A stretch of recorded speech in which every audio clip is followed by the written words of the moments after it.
Magic vibes. This is a journey to the roots. Welcome to Africa. Say Africa, say Africa, say Africa, say Africa, say Africa, say Africa, say Africa, say Africa.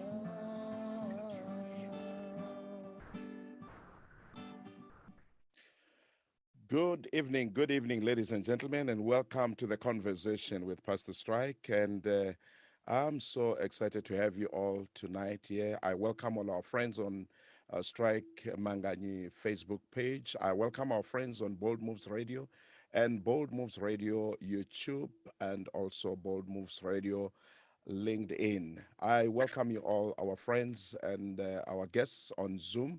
Thank you so very much for tuning in tonight, and really appreciate you all and welcome you all. Tonight, family, we hit the ground running, and we are looking at something that we started last week. We started looking at some of the very important issues that we deal with during this time as we fight this global pandemic. You'll agree with me that we have been encouraged time and again to practice all the COVID-19 protocols. We talk of washing of our hands regularly. We talk of using our masks in public and using them properly, social distancing, and all that. And that is beautiful. And let us continue doing so that we are able to deal with this virus. But one link that I feel is very critical is, if then I happen to be positive, what next? What do I do? Yes, government have been encouraging us to isolate, but in isolating, we are Africans, we are caring people, and I cannot just isolate myself and really be in isolation. And I cannot just say my dad, my mom be on isolation and just like that. I would love to do something. I would love to serve them. But in so doing, I might find myself being infected, or I might get infected. So last week, we started talking about how do we take care of our loved ones who are positive, but at the very same time being careful that we don't get infected.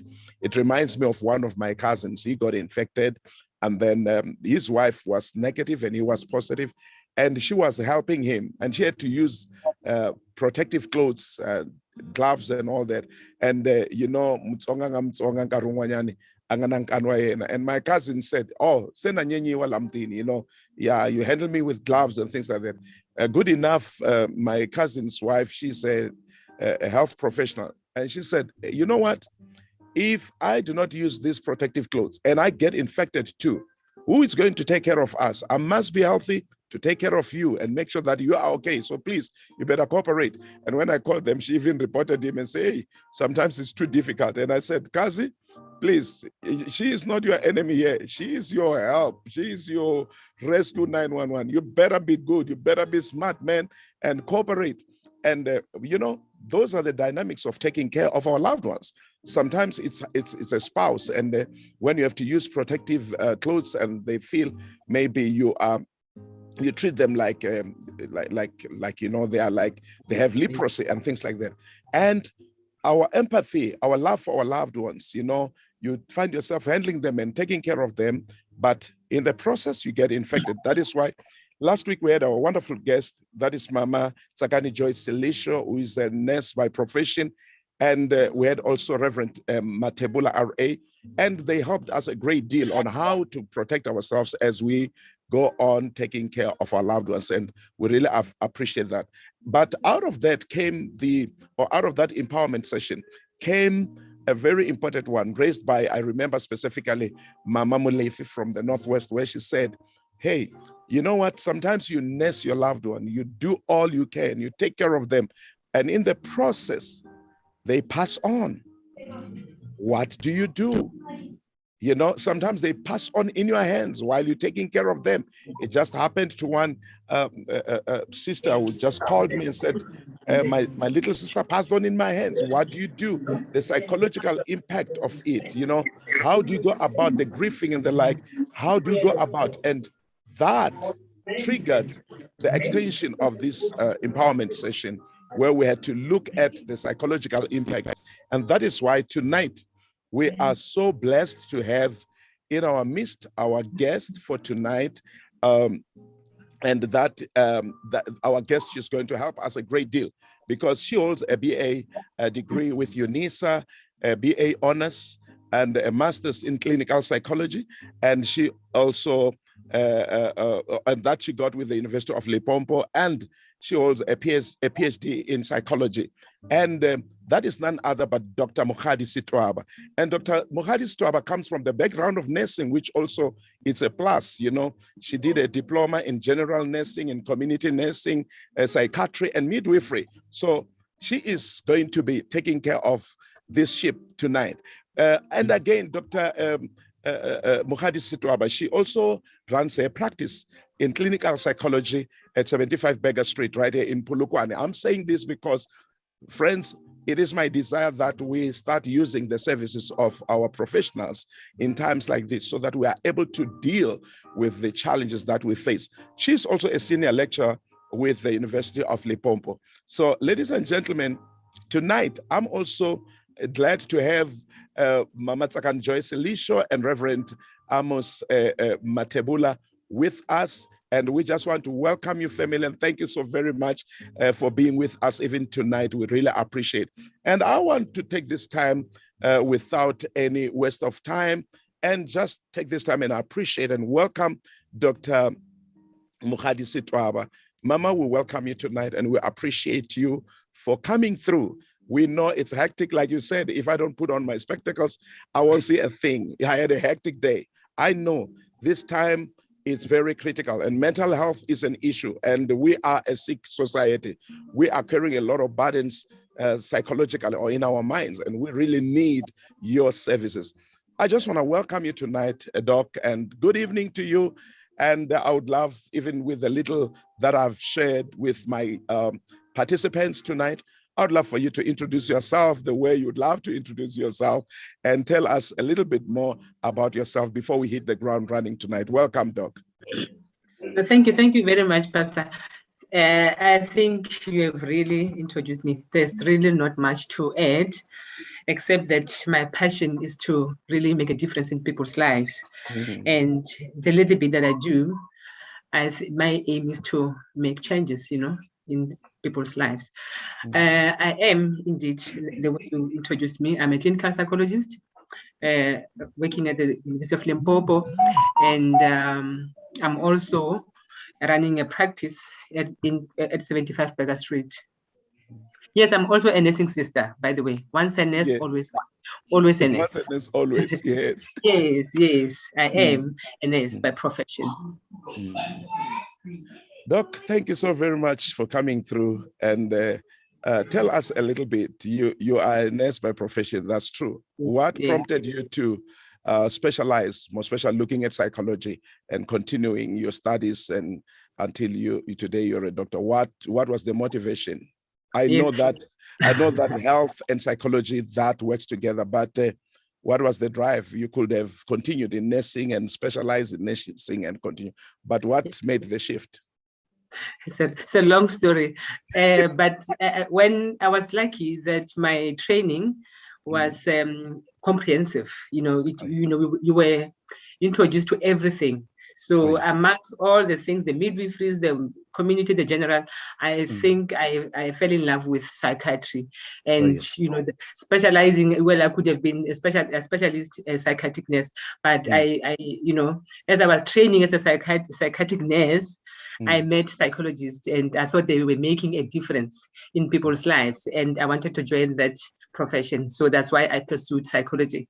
After even before I completed, I was already a student at UNISA. Before I completed my diploma in nursing, I was already another student in another institution. That's how much my passion was.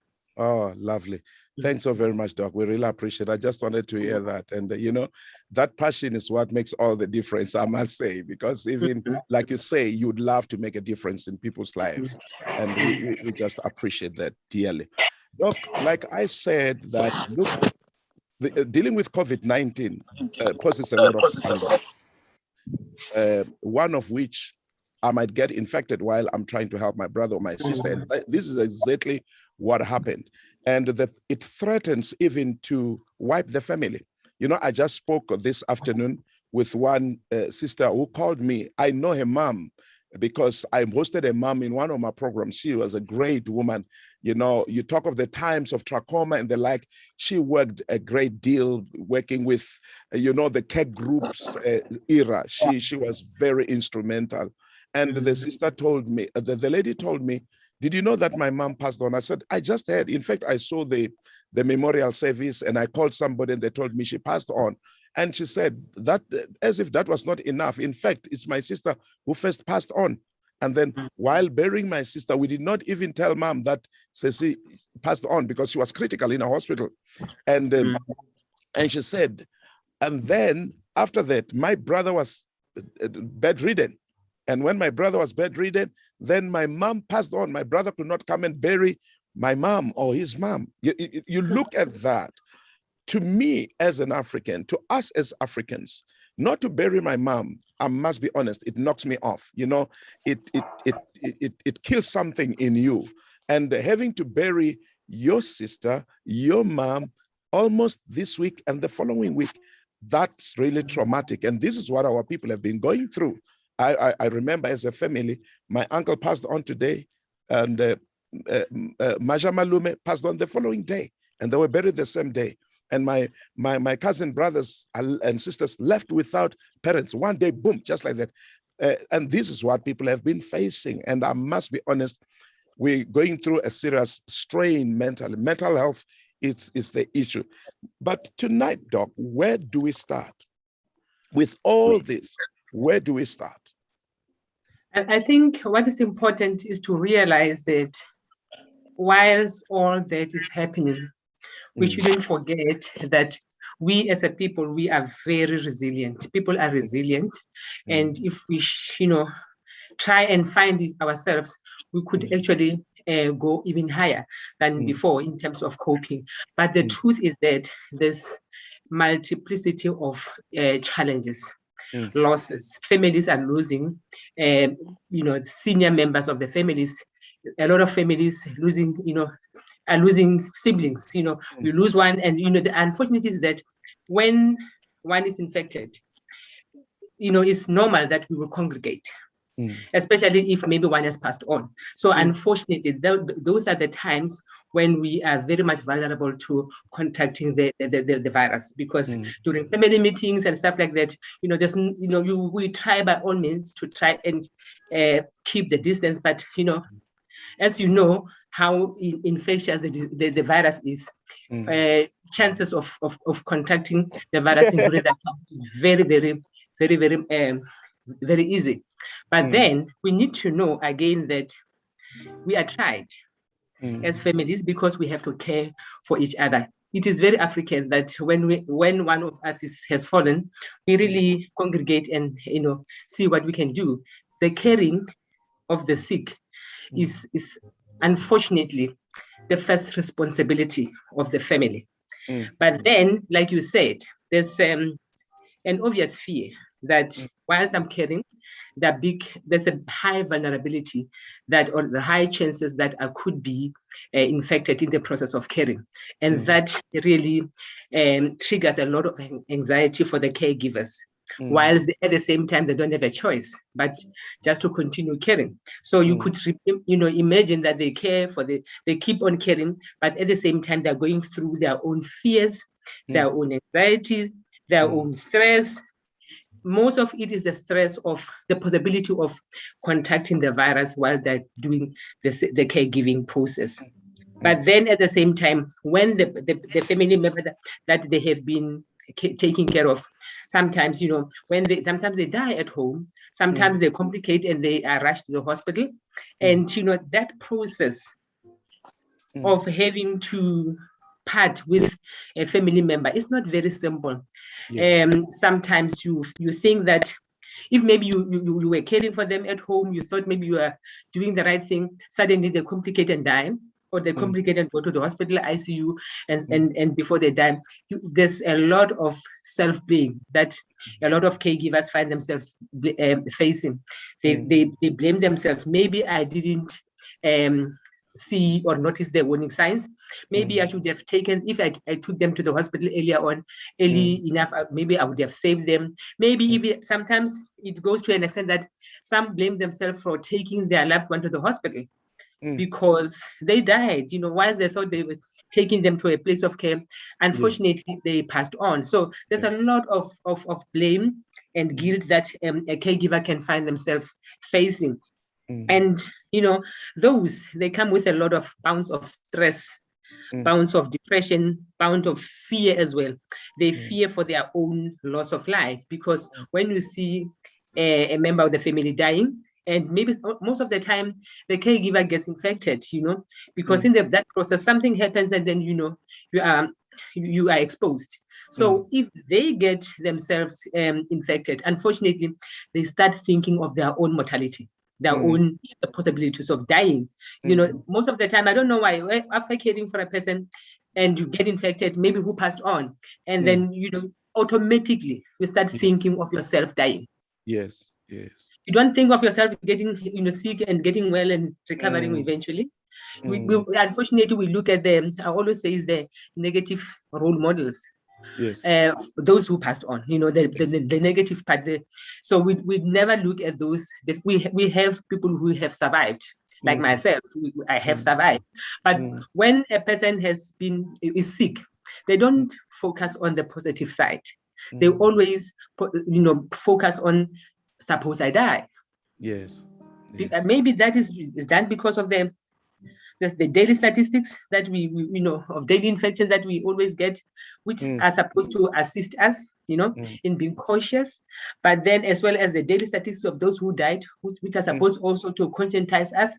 But unfortunately, for those that are infected, when they see, I've heard some of my patients will say, I stopped even viewing the television, because when they talk about the infections, when they talk about those that are dying, most of the time I would imagine myself dead as well, being counted among the statistics of those who died, who didn't make it. So the fear, the anxiety is there, the fear of the virus, the fear of being sick, the fear of dying eventually, of succumbing to the virus, is always a factor. Yes. And it perpetuates our failure to cope with the situation. And another thing, when you talk of self-blame, Doc, sometimes you find that I'm a son. I visited my mom, and when I went back, I realized I'm positive, and then mom complicates, and then I rush home. I have to help mom. The guilt of saying, "Kebulaile my mother," more high. And sometimes even siblings saying, yeah, now clearly on. So there is all that, because when people are grieving or are mourning, there's no decency in mourning. And kudu, as Africans, sometimes we mourn while talking. We mourn, and all that. And all these things, they really weigh you down. So there is serious high levels of stress. And dealing with grief itself, Doc, what is grief, and what are the stages of grief, and how do we begin to deal with this thing? Because Rina Jaka Baruti, I remember growing up as a young preacher, I would tell people who cry, go mahungur, have faith, and all that, until I lost my son. When I lost my son, I found myself crying. And I realized, you don't even decide, man. It happens. You cry and you cry. When I lost my mom, I cried. While I was trying to calm my sisters and brothers, as the pastor in the family, I was crying also. So There's also that, and then Baba Hulu bona ba re, "Eh, Baba o laba tsamaile kwa gole kwa," you know, all those they take them home. When you start crying at the funeral, at the graveside, they drive you home, back home. Then you miss the whole process. You miss the whole thing, and that complicates the whole thing. Complicates the grief because you don't have closure. So let's talk of grief, or maybe even before we talk of grief, Doc. Another thing that I feel it's also contributing to high levels of stress, the issue of not being at liberty to view the face of my loved one, which it's to us is very key. You know, sometimes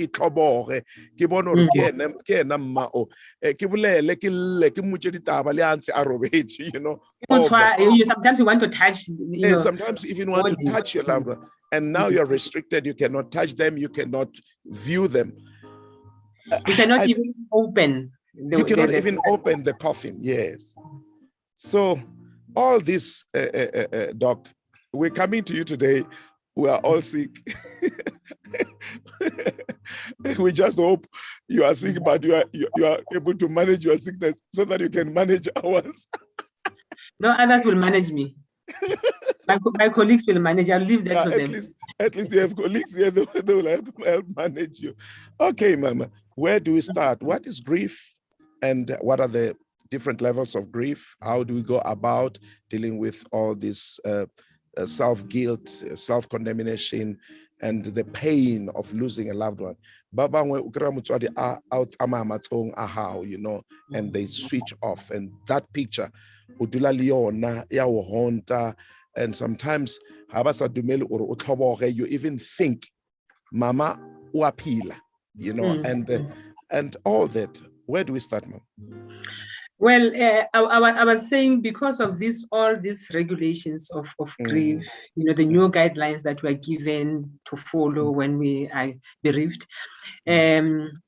Unfortunately, those sometimes when people die in the hospital and you were prohibited from even visiting. The last time you saw him, he was very well and healthy, but well sick, then admitted with the hope that they will be given treatment and come back home. Unfortunately, if they pass on, and together with all these guidelines that we have, that you must not supposed to visit them, you're not supposed to view the body, you're not supposed to, you know, to do all those things, you know, even the lack of support during the week, support, you know, the church gatherings when supporting that, all those things, they complicate the process of grief, because I said grief is a process of mourning the loved one, you know, or the loved living thing.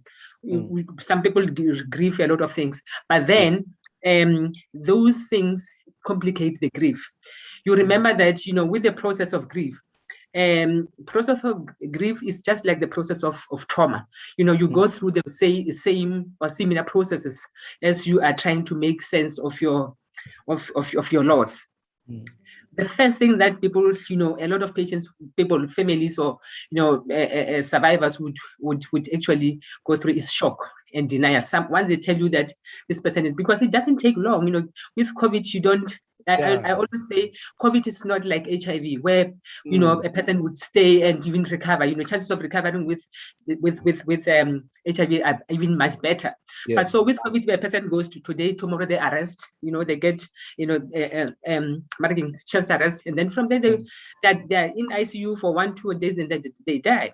Some, they take it was just flu, and then a person start now having difficulty in breathing, and they die. Sometimes some die at home in their loved one's hands. So that leaves the people traumatized, leaves the people shocked. Some in that process they deny. Sometimes people, you know, would go on as if this person is, you know, still around with us.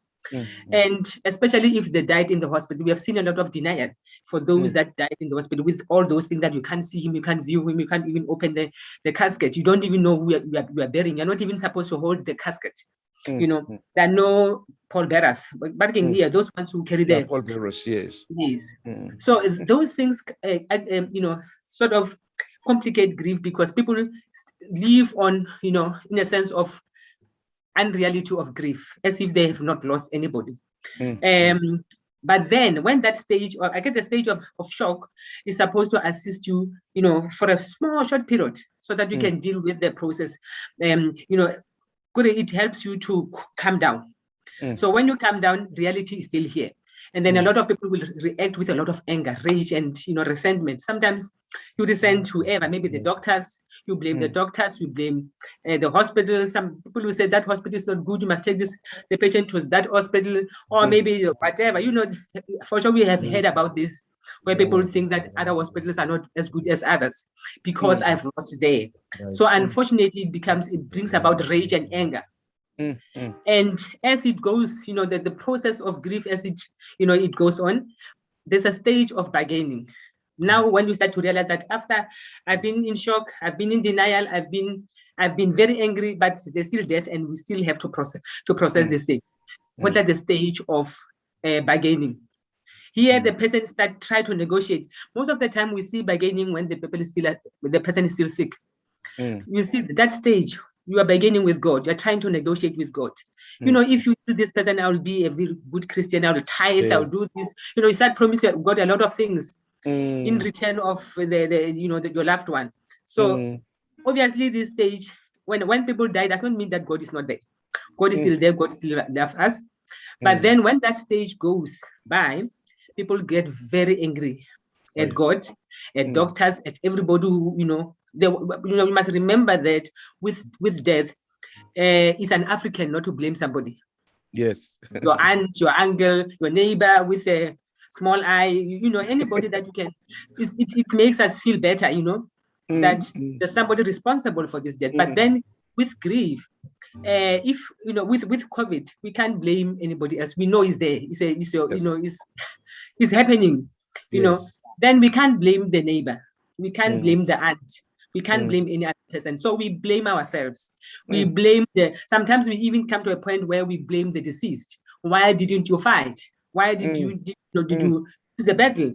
And most of the time we blame the doctors, we blame the nurses, we blame whoever that can blame, the pastors who did not really pray, well. Why did he die if you were praying for him? So most of this. So what are the stage of sadness, the stage of depression, the stage of, where you go down really, and you feel very sad. And that sometimes, unfortunately, with such traumatic deaths, I never talk about acceptance. I never talk about accepting the death, but adjusting. I talk about the process of adjustment, trying to say we adjust, we learn to adjust, we learn to adjust and live on, irrespective of the pain of grief that we have gone through as a family. So that as it is, that's why I say grief is a process. You don't just grieve today and tomorrow you are fine. So for those that think that, and as we are grieving, you need to learn to, how do I grieve? We grieve differently. Unfortunately, I can grieve this way. Maybe when I'm with you, I'm strong, but at night I could be crying a lot. Yes. So you don't have to look at me because I'm not crying and you don't cry, even when you feel you want to cry. Emotions are personal. We show them in most different ways. So when you grieve, allow yourself to grieve, allow yourself to go through that, so that later, when that passed, you don't have to be sick because you were coping. You were looking at me at how I grieve, and you failed to look at your own feelings. So we need to try and express our own feelings the way we feel. We need to express them. That's that's a lot. And all these things, they happen. It's not stage 1, stage 2. This is just what is happening. But look here, Doc. Like you say, there's bargaining, there's all that, denial, self-blame, and there's where you come to accept. And then everything goes maybe until you lay your loved one to rest. Is it done? Because true, I've at a certain level, I've accepted. Am I okay? Or do I still need help so that I settle down? Because it happens too fast, like you said. With COVID, it might be in a week and then somebody's gone when we least expected it, and organizing for the burial of our loved one, you don't have many people coming. You don't have pastors having to come. You know, there are restrictions. We respect our dead so much. And that is why you see how we buy our coffins, how we build our graves. And it has got a way of really ministering to us. But all that comes to a halt because of the environment that we are in. After all that is done, after I've buried my loved one, what must I do? Am I really okay? And is there any help? Who must identify, or who must diagnose me that I need help? Can I self-diagnose? What do I do? Yes, they're very true. That's a good question. Grief is a process. You can talk to somebody who lost somebody, maybe it's 20 years, 10 years, whatever. And sometimes when they talk about their loved ones, they show some emotions. Sometimes it depends on what is happening, on the context there. One can actually show a lot of emotions. And somebody will say, but this person died 5 years ago. Do you think that you have not accepted? It's not about that. Grief is a process, it's a journey. Oh, yes. Sometimes even when you have sort of overcome it, you much better. Sometimes something can trigger the emotions, and it might bring back all those primary emotions that you had when you lost ones. So we know ourselves. I always say the best doctor is yourself. So if you know yourself, you'll be able to identify whether your grief is something that you can hold yourself. You can go through that process on your own, or you will be able to identify that now I think I need help. If you need help, I think when it's the same thing with COVID. That sometimes they will tell you that you can treat yourself at home. It's okay. Some people actually, a lot of people, got treated at home by the treatment that doctors gave them or the remedies that they used. But there's a lot of people who went to the hospital because there's a time when you need to go to the hospital. Okay, the same thing with grief. When you feel that now I'm no longer able to cope. Now I'm, because it complicates. We have something that we call complicated grief. It complicates. Sometimes if you fail to grieve now, unfortunately, life is life. If you grieve, if you lost somebody now, there's no guarantee that tomorrow you won't lose somebody. Or you might find that you complicate at somebody else's at somebody else's funeral because you could not grieve when you lost. You avoided grieving by a lot of ways. People avoid it because somebody will just be busy. Very busy because they don't want to listen to themselves. They don't want to stop and listen to their emotions.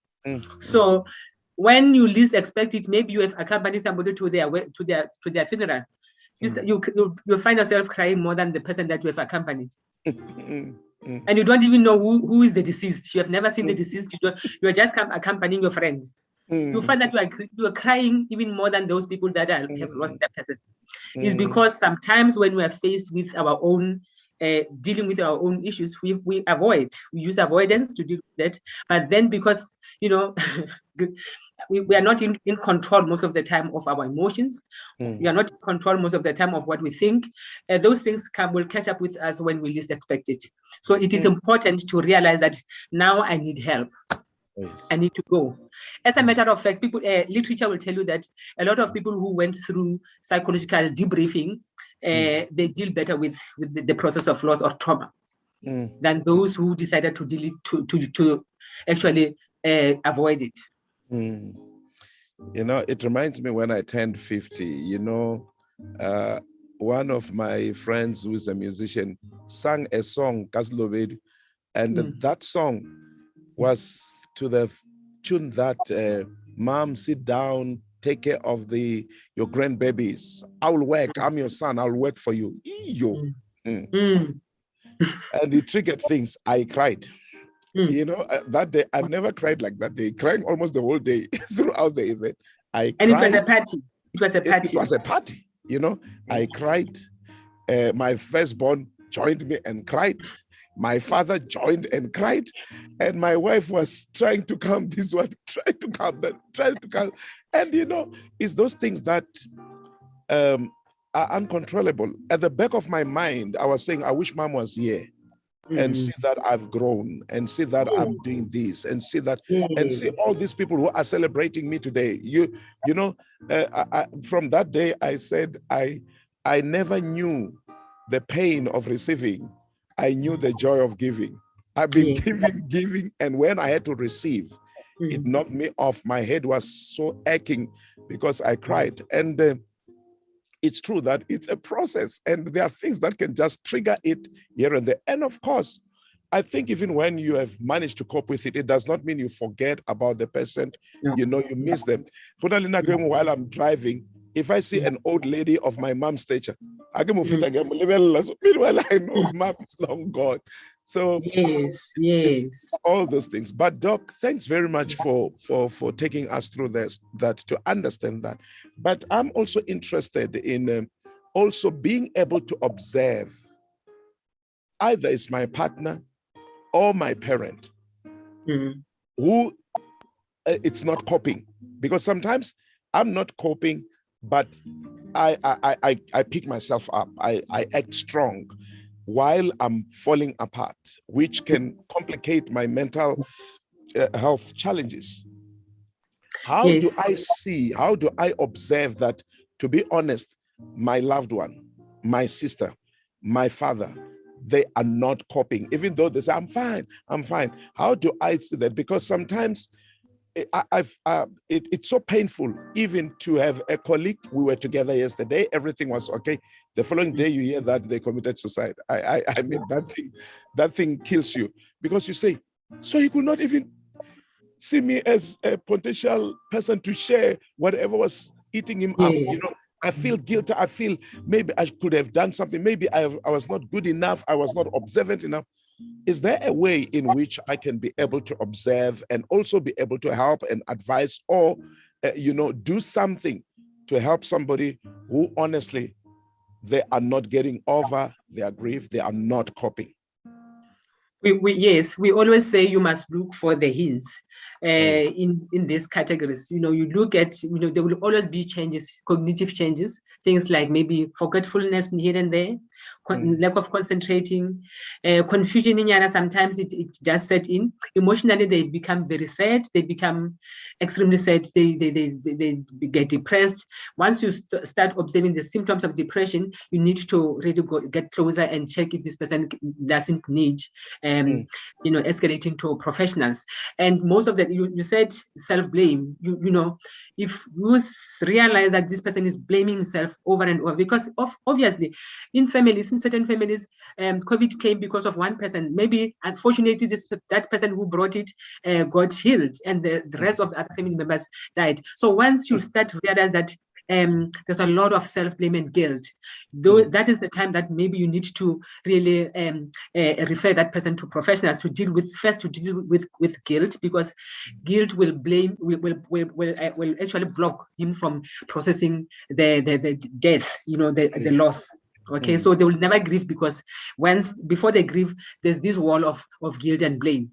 And we need to look at the behavioral changes. Some people would have increasing activity, some people would just be flat. It doesn't mean that one who is very busy, who is organizing everything, is not. You might find that we might lose him in the process. That person could actually be very much depressed and not even coping, trying to touch here and there as a way of dealing with the deep feelings that he has. And spirituality. Some people, I said, when bargaining has actually failed, and the person that we loved passed on, we sometimes even somebody who was a strong believer, would suddenly start not praying, not even going to church, not even having religious interest or anything, and something that is unlike him. So once you start observing such things, maybe it's time to go closer and refer that person, because most of the time you find that they're blaming God for the death of their loved ones. Okay, social interaction. Once they start to isolate themselves, I know we are quarantining, we are in isolation now, but it becomes extreme. Okay, this person is always by himself, and the physical problems with, the fatigue, the sleeping difficulties, the appetite changes, those ones are some of the symptoms that will show you that maybe this person is not coping, maybe this person is depressed, maybe this person is having stress. That's the time when you're supposed to escalate this person to professionals. Okay, and the symptoms of those, if you realize, if you listened well, most of those are the symptoms of depression. So they are likely after grief, people who grieved, they are likely either to show symptoms of depression or symptoms of PTSD, or normally before it becomes PTSD, it becomes acute stress disorder. That, within, before a specific time, it becomes acute stress disorder. So for us to be able to prevent this person from developing PTSD, like we said, some die in their hands. Some lose a lot of people at once. That is multiple stressor. So such people are likely to develop PTSD if they have not been assisted, professionally. Because I know a family who lost 6 people from December, the last week of December, actually from January to February, they lost 6 people.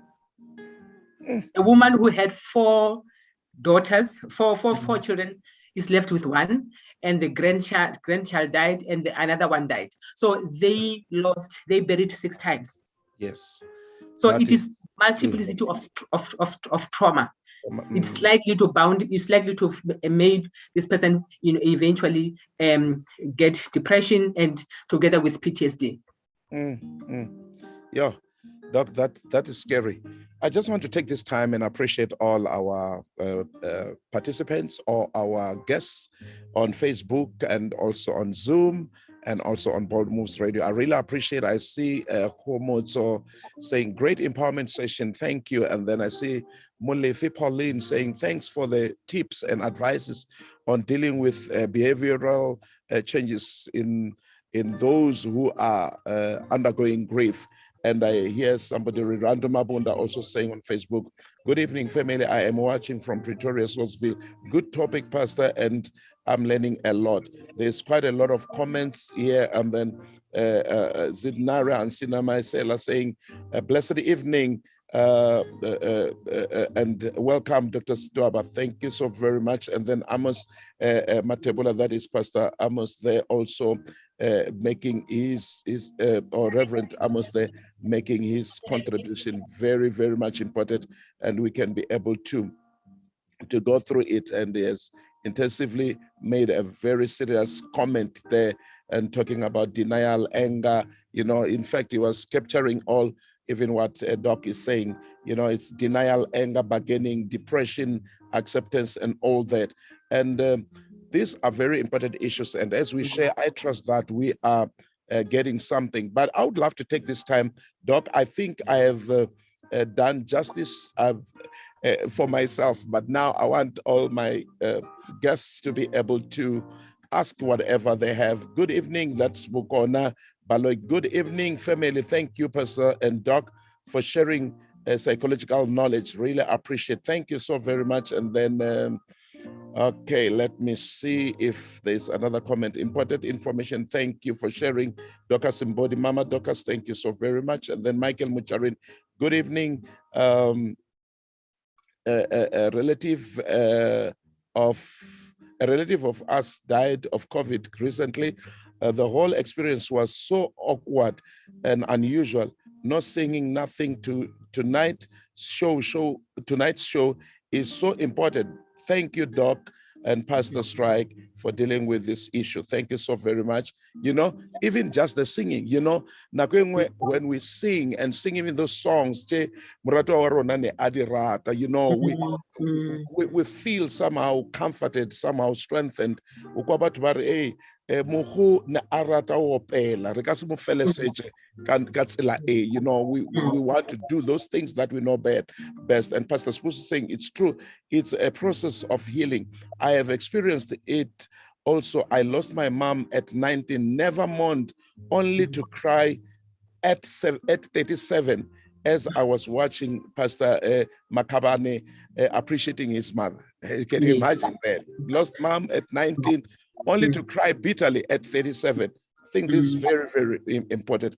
And I would love family to take this time and be and do justice to you all. Our friends on Zoom, you can raise your electronic hand and then I'll recognize you and then give you the floor, or unmute even your video and lift your hand if so be it, so that I'm able to recognize you. I see Sikumalu saying, I've learned a lot.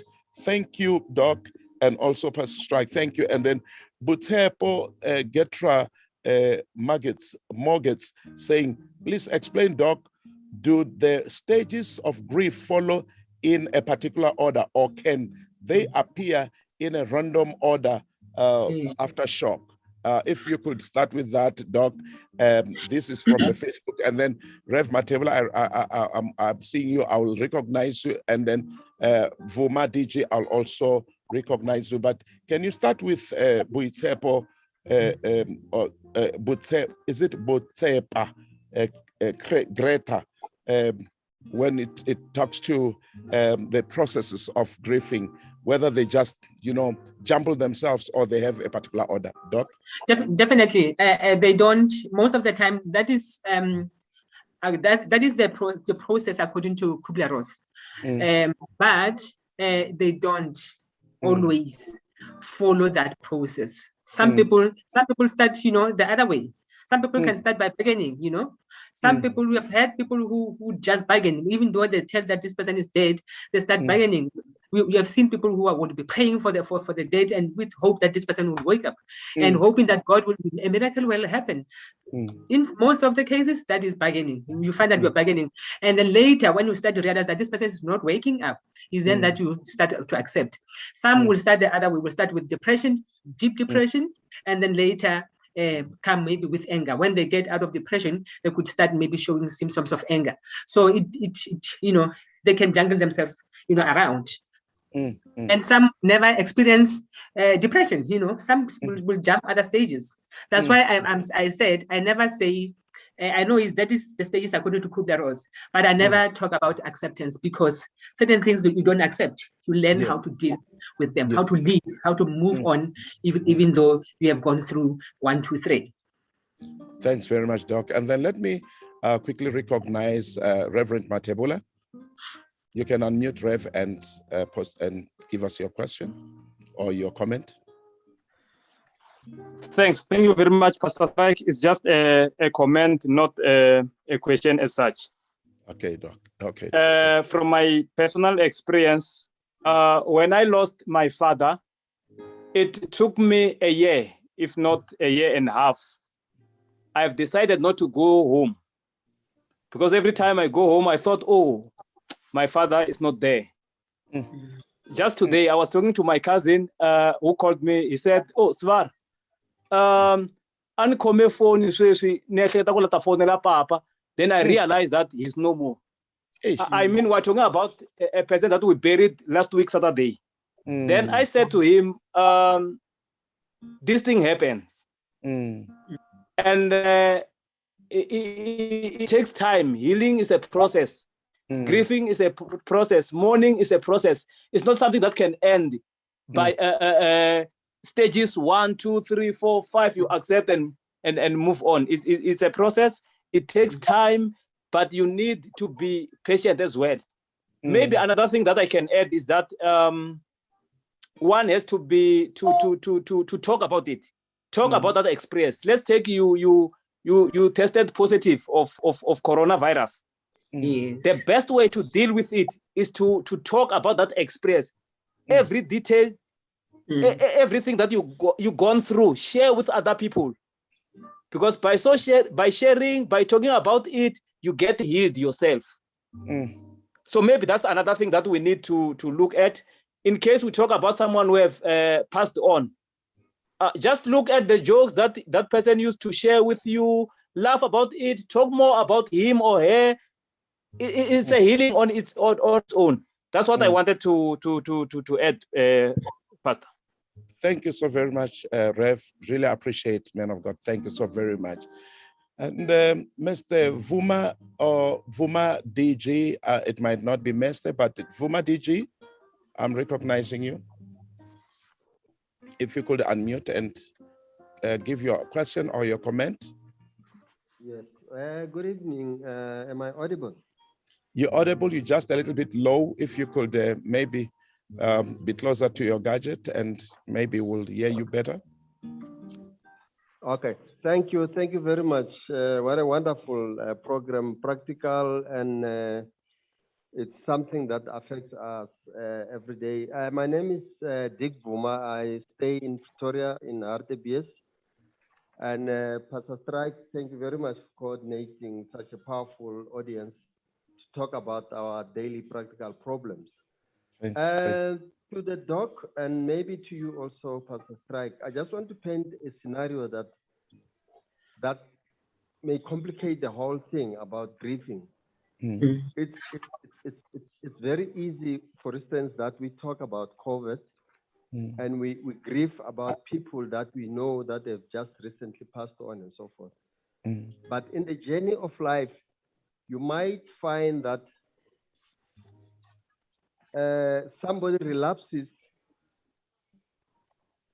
over and grieving about something that happened long time ago. So you're dealing with a grief that you don't know anything about. I'm now talking, for instance, let's say a couple. I'm just giving an example. And that person lost somebody that he or she loved before they got into a relationship. And because of exactly what the doctor said, you don't plan, it comes. And then when it comes, you discover that this person lost somebody long time ago and you don't know about this person. But it's a very serious knock on the person that you stay with. How do you support a situation like that? Thanks very much, Papa Vuma. Good to see you, sir. Thank you so very much, Papa. Thank you so very much. This is one of our seniors from Guyana. We stayed together, and I really appreciate and respect this man. Thanks, Papa. Thank you so very much. Doc, you got that one. You know, it happened long time ago, and the person is still grieving, you know.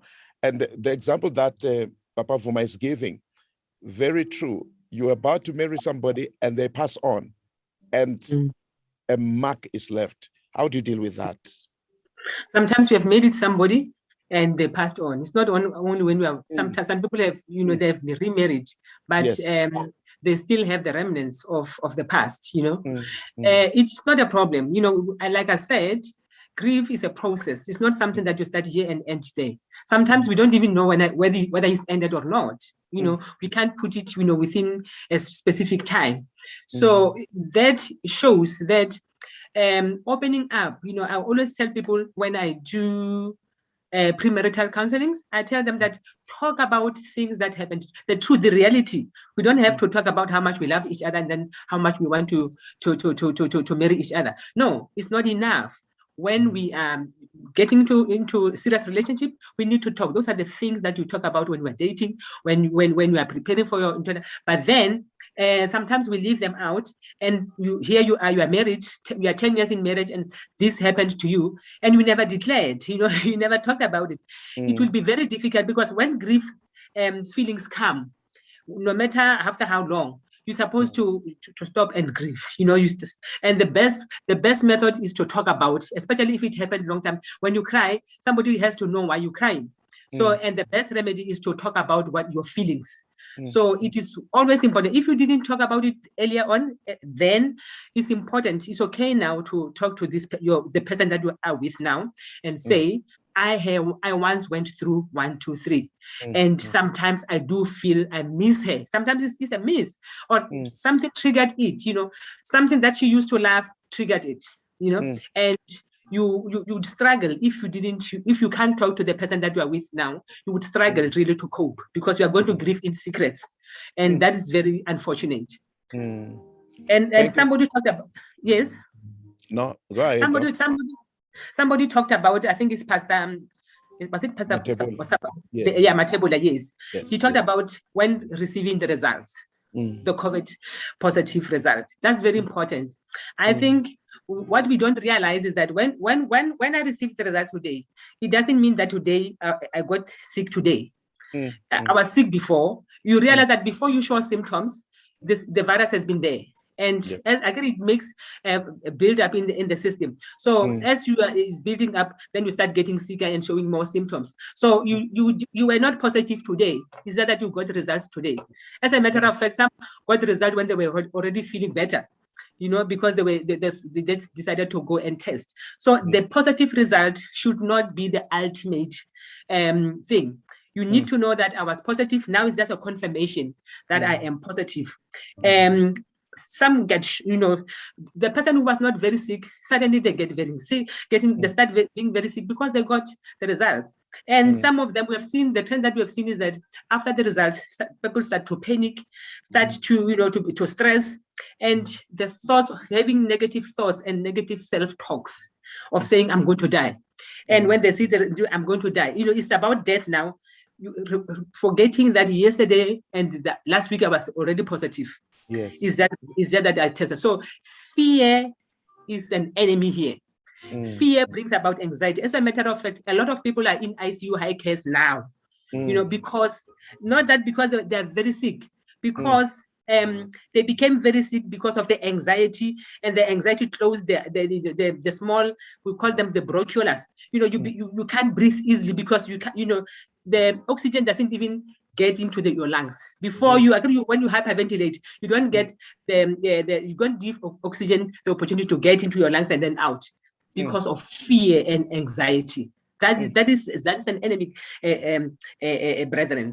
I think we need to look at that and just be still.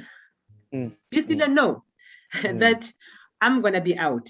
Fear is going to complicate, a lot of things, and some died because of fear. They didn't die because of COVID. Some died because of fear of dying. Yes. Thank you so very much, Doc. I would love to straight away ask, please, Doc, for 15 more minutes, so that we have 20 minutes from now. Is it okay? No problem. With you, Doc? No. I'm already here. I can't go anywhere. Because I would love to do justice, or I would love to really give everybody an opportunity to ask. And this is how I'm going to do it, family. If it's possible, Doc, I'll take a few comments and a few questions, so that because some are almost related, so that you can be able to handle them at once. I see Mako Mama Hopa on Facebook saying, very informative, empowering session, Pastor and Doc. How do you assist an orphan who shows signs of depression but is rebellious? When we make appointment with psychologist, he refused to attend the session and is above 21 years. I think you look at that, Doc, also. And then I would love to. There are comments also on here, right here. Oh, I see Mama Takan Silisho. I'll recognize you, Mama. Let me just quickly read this comment here on, I think it's Tsikani, who says, just to add, some will present psychosis due to loss. And then also here, one of the social workers, I think it's Basani Mkabele, saying, it is said how so many people suffer through post-traumatic stress due to acting bold and strong during difficult times. I was also captured when you say you have the new guidelines for grieving 2021. What is being said nor set as a standard of help regarding the surviving family members, particularly the main family? And then another one here, allow me to read it. Doctor, thanks for the insightful presentation. It's an eye-opener. In many ways, any recommendations for maintaining a healthy state of mind when handling people undergoing grief? That is from Mama Molife Pulane. And then I would love Mama Tsakan Slisho. I recognize you, ma'am. If you could come through, just unmute and then make your comment or your question. Thank you so much, Pastor Strike. Thank you very much, Dr. Mokgadi, for your valuable information. I want to recognize your guest, Pastor Strike, now Reverend Matebula. Doctor, you mentioned something which is really critical today and now in all the things that we are going through. You mentioned a point that says, listen to yourself. I just want to say that is very critical because what we are going through, the pandemic and the many things that are happening in the nation today, we need to have a coping mechanism. You mentioned listen to yourself. Just in brief, to listen to ourselves, you prepare yourself for the worst. You get to know yourself. You get to know, understand your emotions. You get to know how to deal with your emotions. Most of the time, many of us, we don't stop. We don't pause and listen to ourselves, especially the people who are into giving, into planting seeds into others, into helping others. We give so much that we become empty. We don't listen to ourselves. I love that part, listening to ourselves, understanding ourselves. And I also love when you said we are born to be resilient. I would talk and talk, but I want to give others a chance to talk. Listening to ourselves, we must do that often and be real to ourselves and not mask the emotions. If Pastor Strike, it comes that you cry, that's how you empty the pain. Cry. And then when you have finished crying, you become lighter. Then you can give because you now have peace. Ralebuha, Doctor. Thank you so much. Can see Lema. Thanks so very much, Doc. I'll really love for you to take over, but let me take one comment from Mr. Believing Ntuli, who says, I have lost both parents, and it is true, we never accept the loss, but rather adjust, learn to live without our loved ones. Thanks, Doc. Doc, if you could maybe comment one other thing that maybe became even a question is, if there is, where is it? I saw it. Okay. Or any recommendations for maintaining a healthy state of mind when handling people undergoing grief, and whatever comments and whatever things were raised in the process, Doc. Okay, thank you very much. I think what we can do to try and maintain the state of mind, the right positive state of mind during these trying situations, I think we should say, even this shall pass. That saying, even this shall pass. You know, you realize that I always give people an example of Japan, went through tsunami. You know, it was terrible. It was like something that you've never seen. They went through that, but they rebuilt. We are going to pass through this, and we are going to rebuild. What is important is that we need to say to ourselves, when the dust settles, we should still be standing. It is a battlefield. If we shouldn't be victims, and it's simple. For us to still be standing after all this has happened, is just try to be compliant. You know, comply with the regulations. They're not so much. We're hiding ourselves, our mask, sanitize. And you know, that is behavioral change. Change is a way. You say to yourself, this is how things are done now. Let me just do it. Keep distance, you know. And if you're feeling sick, isolate. Protect people that are around you, so that when the dust settles, we all are still standing. Okay. And the other thing that I want to respond on is the guidelines for COVID. It's not necessarily grieving guidelines. Is the COVID, how we handle our funerals and grieving for our loved ones. Those guidelines would be saying, you bury, you don't visit, or maybe now it's limitation of visitors, one per day. And when they die, we don't view them. There's one or two people that will be able to help with the funerals to identify them, but we're not going to view. This is an African, but it's what is happening. We comply to those. And the other thing is that the congregations, we don't congregate. You know, we try and allow time for very close family members to, to support. But we need to realize that even though we are not like in physical, contact, there are ways, technology. Now we are having this meeting and we can see each other. You can visit the family through electronically. You can see them, you can talk to them, you can encourage them through many ways of communications that are here available for us now. So even the funerals, we can still be in the funeral whilst at home, trying to follow the guidelines. And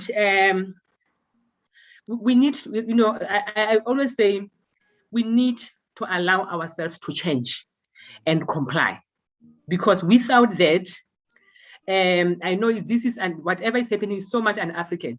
We congregate, we come in numbers, we slaughter two cows, we do all, we can be extravagant, but this is not the time. We have to look at other ways of supporting each other and making sure that, we survive, all of us. The other question, I mean, the question that was said is about an orphan who is refusing help and he's 21. My sister, you complicated it. You just said he's 21 years.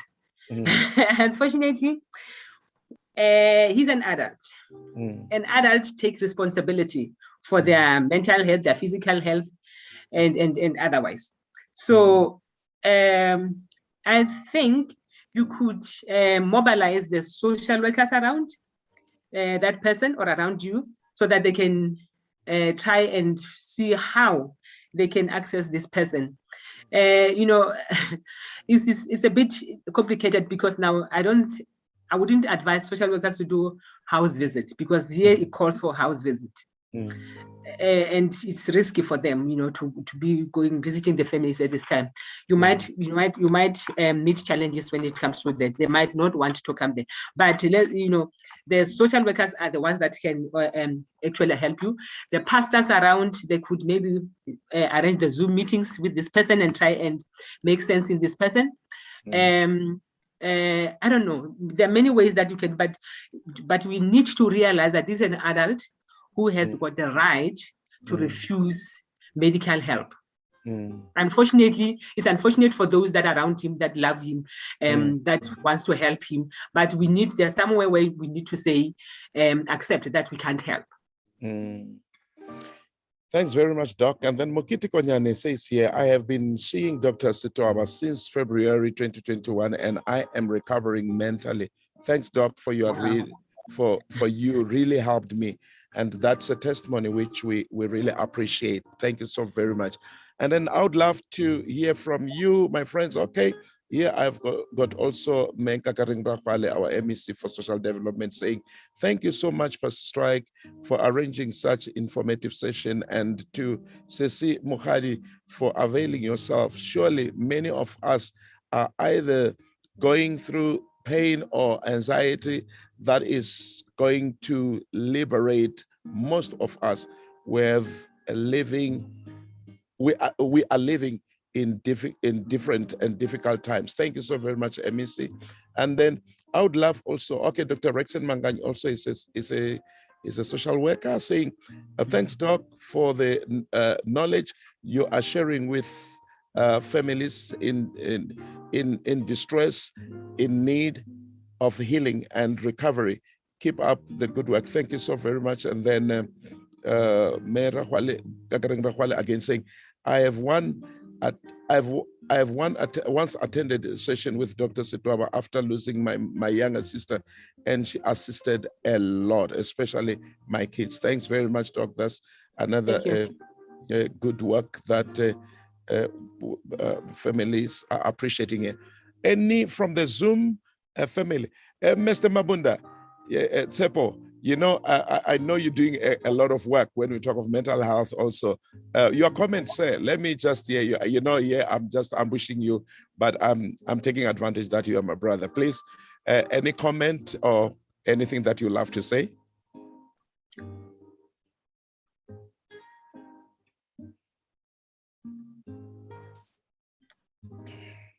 Oh, no, no, thanks. And I've already written a comment there, Pastor Strike, but Anyway, Oh yes, I just see it now. But at least the owner of the comment is here. Let's hear from the horse's mouth. yeah, no. This ambushing, they don't just like happen in these malls and stuff. They also happen in our midst. But thanks very much, Pastor Strike, and thank you to the doc. It's quite a breather, when you just like hearing this. But just to sort of like reiterate what I've just written there, like I think I was just speaking about us, especially as Black people, and mainly, we need to unlearn this culture of like silence, especially when we're dealing with like a lot, because we've got this thing in spiritual, and too often we go through a lot and alone, If you look at the people who are like suffering from this, it affects like men like most of the time, because we just want to act strong, but while inside we are crumbling and so forth. So I'll say let's sort of normalize to talk things out, to reach out to certain people, especially the help. There are these misconceptions that for someone to seek psychological help, you are stupid. Can't you think? Why do you need someone to teach you or tell you how to think? No, it's not the truth, because like there is like lots of research in psychology. Like as I've also like indicated there that grief and bereavement have like recently been classified as like very serious mental health, by the American Psychology Association. Like years ago, it was just like they thought like you just need to grieve for 2 weeks or a month or so, but they've seen that like people can grieve and bereave, for over like 2 years and 3 years and so. So thank you very much for this session. Very informative, and very clear from our guests. Like, thank you very much.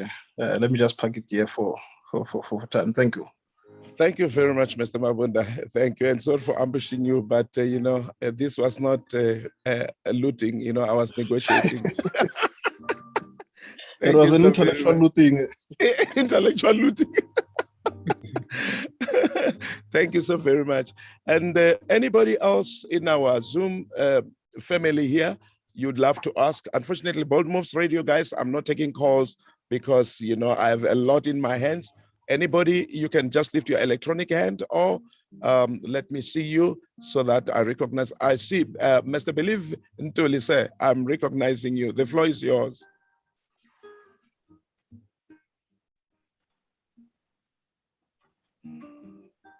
Okay, very much, and greetings, Doc. I just wanted to check with Doc that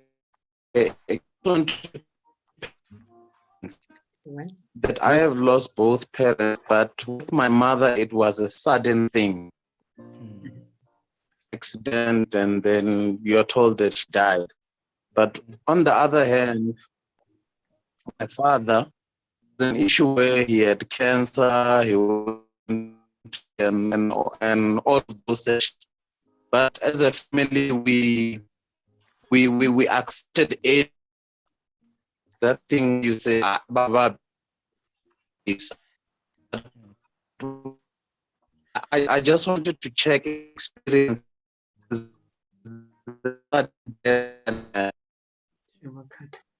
Mr. Tuli, we're struggling to hear you.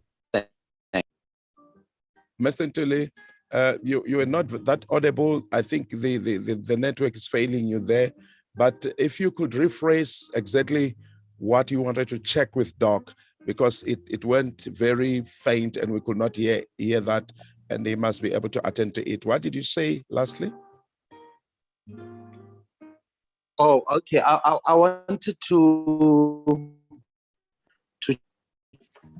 check in the experience that the coping mechanism between two different deaths in experience, like death which is sudden, like an accident, or you call someone fell at work and then she died, and then that with another death that is more of the person got sick, we went to hospital, see him, you know, and accept even before the person passes away.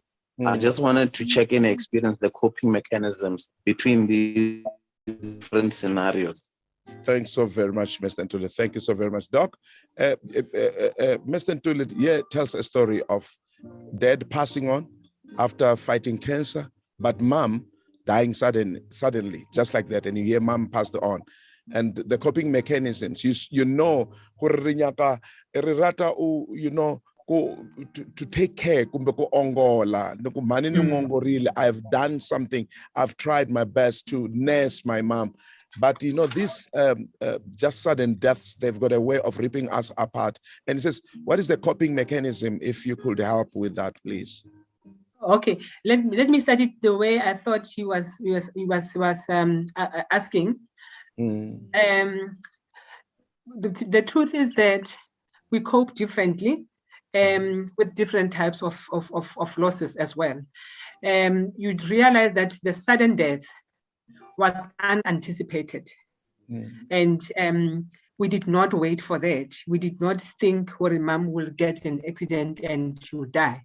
It's something that happens suddenly, and dealing with such kind of loss is always very difficult because we first start with the trauma, you know, of the way the person died, complicates the whole grieving process.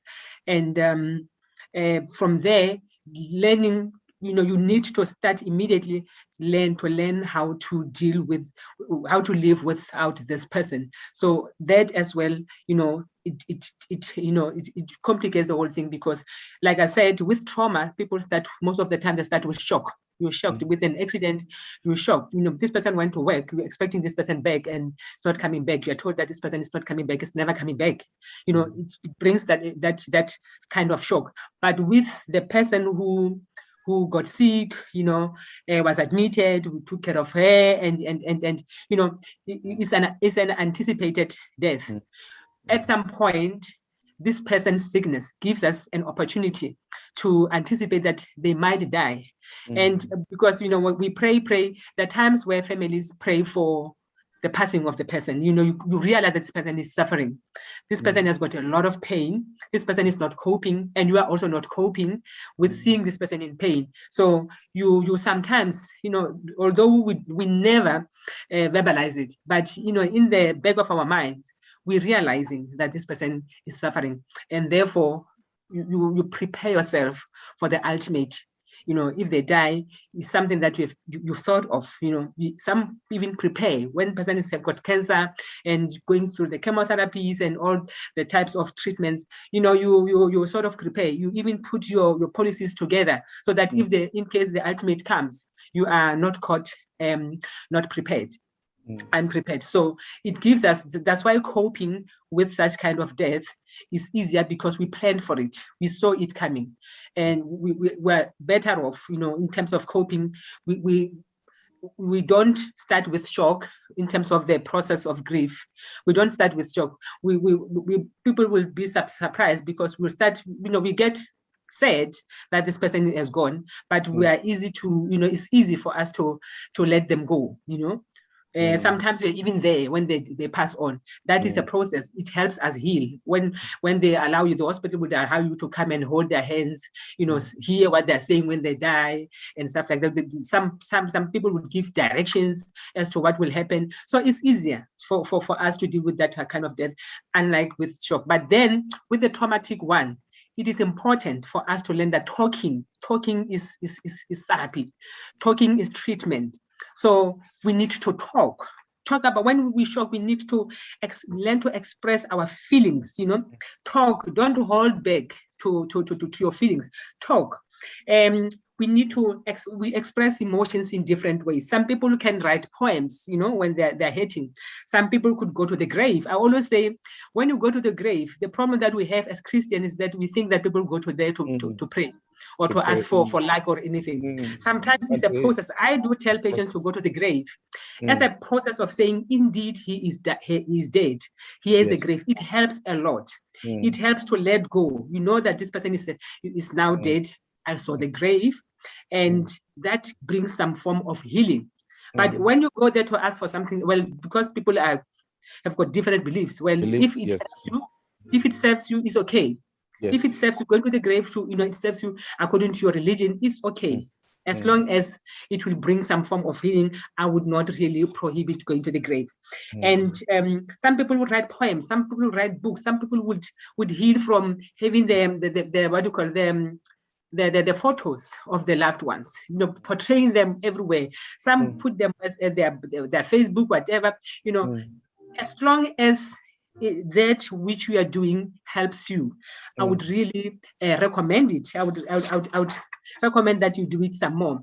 And some heal other people through healing themselves. Comfort you through comforting other family members. I agree. You see, when death comes, we congregate.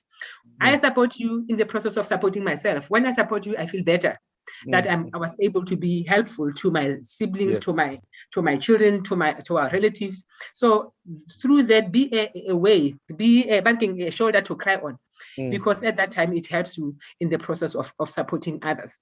And create, as I always people say, when we're still battling as a country with COVID, with HIV, I always encourage my patients to have a memory booklet or a memory box where they keep the very important things that belonged to their departed loved ones. Because that, when you hold, for example, I will also say, when you hold a scarf of a loved one, holding it, takes you closer to the memory of that person. So do whatever you want to do, as long as it makes you feel a little bit better. I wouldn't really prohibit anything. Yeah, thanks so very much, Doc. I would love to maybe draw to a close, because this is very important and very helpful, but I must also be considerate of time and appreciate people for coming in. But Mama Pulane Molefe, she would love to ask. In fact, she's the one who raised this, the concern, which helped us to come to this session tonight. Mama Molefe, you are welcome, and then please, if you could unmute and then make your comment and make your question. Thank you so very much. Okay, thank you very much, Pastor Strike and Doctor. Indeed, this has been quite helpful. Mama Molefe, there is another instrument, maybe closer. It feeds back. If you could switch it off so that you are clearer. Thank you. Yeah, sorry about that. We've attended. No problem, no problem. But I think, Pastor Strike, the last comments that the doctor has been making have actually responded to the question that I was going to ask, because I wanted to ask a question around a person who, through, for example, with COVID, you find that you are a family, and then maybe the wife passes away, and as the husband remaining with children. And I've noted that in many instances where fathers remain with children, because of their nature, that men normally are not as outspoken as we are. You find that he's trying to keep the whole thing to himself, to say he's taking care of the kids. But the more he's doing that, it's the more he's actually making them angry, because he doesn't understand them. And he is not consulting. He feels this is a family matter. He's the man at the head of the family, and he will be able to deal with the kids. But with time, you realize that he's really just messing up and he's not seeking help. So my question was going to be, how do you advise such people? But I understand that from your last comments, you've actually touched on some of the things that such people could do. Thanks. Thanks so very much, Mama Molefe. And Doc, any comment about that before I round up? The truth is that COVID has caught us in a very compromised situation. When it came, I think we were loose. The truth is that you need family. When you grieve, you need family. And in this case, the closest family possible. As a man, when you grieve, when you have lost your wife, the truth is that there's a gap. The person who used to put everything together is gone. The person who used to know that children have got homeworks. Some of males don't do that. Well, I big up for those who are doing that, who are involved. But the majority of our men have left such responsibilities to the mothers, and when they are gone, they are left destitute. So it is now, when you're finding yourself in that situation, when you were not prepared for such eventuality, it is important to reach out, look for the family members that are willing to help. Families, I said, as Africans, we are always, ready and willing to assist each other. When one of us is down, the trend is that we'll come and, lift them up. So you look at your family members and always identify the people who would be of help to you. It's not a sign of weakness. It's a sign of strength. Actually, looking for help is a sign of strength. So look for those who would be of help to you, and where you can't say, we said admitting that I can't is very important, because when you admit that I can't, you will be assisted, and next time you will be knowing how to do it. So let's congregate, let's get each other, let's help each other, let's support each other. So let's shouting, say, hey, this side, look this side, please, I'm not coping. Because most of the time, after the death, after the burial, we all pack our bags and go. We leave you alone. So it is important that when you feel you're drowning, call a mayday. People would come and assist. Yes. And most of the time after death, when there are a lot of family squabbles, we're fighting about this and that, while the future is laying there helpless. So if there are children involved, I think it's important to put our differences aside and look at what is important. The future is here for all of us. So the children are our future. Let's help them. Thank you so very much, Doc. And then Nyeleti Doreen Chauke is saying, it is very hard. It is a very hard time for every person, and people shy away from seeking psychological help because people are accustomed to think that mental health is a psychiatric patient or weak people, or it's weak people. This kind of talk will definitely help a lot of people. Her cancer, Pastor, and Doc, for your initiative. Very true, Doc. Many people associate mental health with stigmatize it. And, I think it's Dr. Ndala Monica who said, why do you take your teeth or your tooth to the doctor when it's having problems? And you stigmatize when you have to deal with your mind. You can do without your teeth, or you can live and you can survive. But once your mental health is messed up, man, it stops everything. So I think it's important. You do things that you never thought you could do when your mental is messed up. You forget your name. You think that you forget your name. Some people will say, I'm Jesus Christ, and we know you're not Jesus Christ. So it changes everything. It's the center. Yes, it's the center of our motivation, and that's very critical. I just would love to take this time and appreciate every one of my participants on Facebook, Strike Manganyi page, on Zoom. Thank you very much, family, and on Bold Moves Radio, and even on the YouTube and LinkedIn. I really appreciate you all, family, for your contribution, for your participation, for the questions. I believe it is through conversations like this where we can be able to empower ourselves and be able to arm ourselves for eventualities, because what we're talking about today, I may not be in need of it now, but I'll surely need it tomorrow. And even if it's not exactly me in need of it, but my family member, my brother, my colleague, somebody else around me. So it is that information that is so valuable that you keep it in your kit so that you are able to come in and be helpful in time of need. So I just want to say thank you so very much first to Mama Tsakan Selisho. Thank you so very much. And then Reverend Matebula, thank you so very much. You've been with us last week and you are with us tonight, supporting your fellow professional. We really appreciate. Dr. Setwaba, thank you so very much, Mama. I know it is hectic. Even yesterday you were busy. Today you are busy, and I took you for 1 hour, 30 minutes. I'm sorry for that, but Mama, thank you so very much. You have been so helpful to us. You dished out information that, I must be honest, we always say knowledge is power, but I realized during this time, knowledge is life. Because, with the knowledge that we receive today here, we can save somebody's life. We can really help somebody, and we can strengthen somebody who could have, whom we could have lost because of what they are going through. So we really appreciate it. Doc, I would love to give you this minute to round up, to say whatever you'd love to say, and then to dismiss our audience. But as for me, I would love to say, Doc, thank you.